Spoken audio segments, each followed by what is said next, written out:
1 Chronique, chapitre 21. Satan se leva contre Israël, et il excita David à faire le dénombrement d'Israël.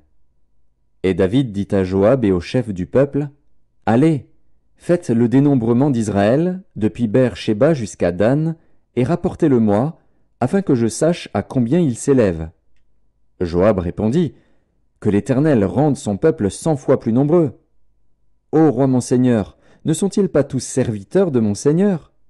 Mais pourquoi mon seigneur demande-t-il cela? Pourquoi faire ainsi pécher Israël? » Le roi persista dans l'ordre qu'il donnait à Joab. Et Joab partit et parcourut tout Israël. Puis il revint à Jérusalem. Joab remit à David le rôle du dénombrement du peuple. Il y avait dans tout Israël 100 000 hommes tirant l'épée, et en Juda 470 000 hommes tirant l'épée. Il ne fit point parmi eux le dénombrement de Lévi et de Benjamin, car l'ordre du roi lui paraissait une abomination. Cet ordre déplut à Dieu, qui frappa Israël. Et David dit à Dieu, « J'ai commis un grand péché en faisant cela. Maintenant, daigne pardonner l'iniquité de ton serviteur, car j'ai complètement agi en insensé. » L'Éternel adressa ainsi la parole à Gad, le voyant de David. « Va dire à David, ainsi parle l'Éternel. Je te propose 3 fléaux. Choisis-en un, et je t'en frapperai. » Gad alla vers David et lui dit, « Ainsi parle l'Éternel.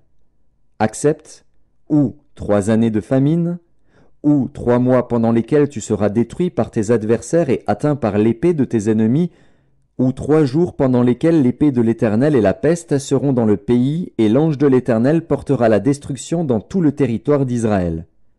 Vois maintenant ce que je dois répondre à celui qui m'envoie. » David répondit à Gad, « Je suis dans une grande angoisse. Oh, que je tombe entre les mains de l'Éternel, car ses compassions sont immenses, mais que je ne tombe pas entre les mains des hommes. » L'Éternel envoya la peste en Israël, et il tomba 70 000 hommes d'Israël. Dieu envoya un ange à Jérusalem pour la détruire, et comme il la détruisait, l'Éternel regarda et se repentit de ce mal, et il dit à l'ange qui détruisait, « Assez, retire maintenant ta main. » L'ange de l'Éternel se tenait près de l'aire d'Ornan, le Jébusien. David leva les yeux, et vit l'ange de l'Éternel se tenant entre la terre et le ciel, et ayant à la main son épée nue tournée contre Jérusalem. Alors David et les anciens, couverts de sacs, tombèrent sur leur visage. Et David dit à Dieu, « N'est-ce pas moi qui ai ordonné le dénombrement du peuple? C'est moi qui ai péché et qui ai fait le mal. Mais ces brebis, qu'ont-elles fait? Éternel, mon Dieu, que ta main soit donc sur moi et sur la maison de mon père, et qu'elle ne fasse point une plaie parmi ton peuple. » L'ange de l'Éternel dit à Gad de parler à David, afin qu'il montât pour élever un autel à l'Éternel dans l'aire d'Ornan, le Jébusien. David monta, selon la parole que Gad avait prononcée au nom de l'Éternel.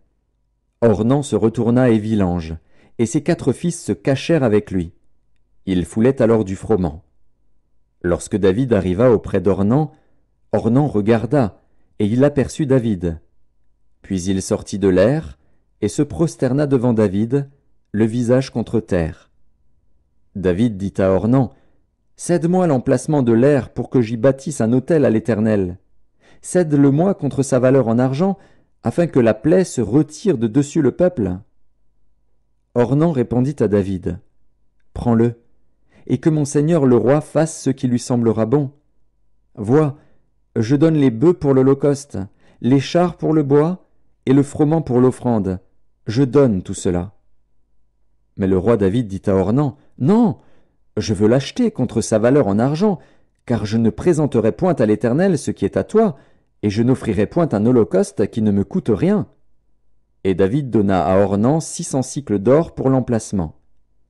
David bâtit là un autel à l'Éternel, et il offrit des holocaustes et des sacrifices d'action de grâce.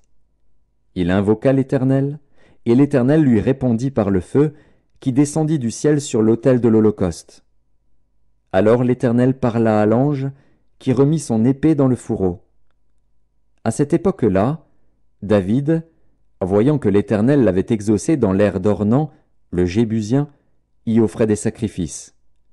Mais le tabernacle de l'Éternel, construit par Moïse au désert, et l'autel des holocaustes, étaient alors sur le haut lieu de Gabaon. David ne pouvait pas aller devant cet autel pour chercher Dieu, parce que l'épée de l'ange de l'Éternel lui avait causé de l'épouvante.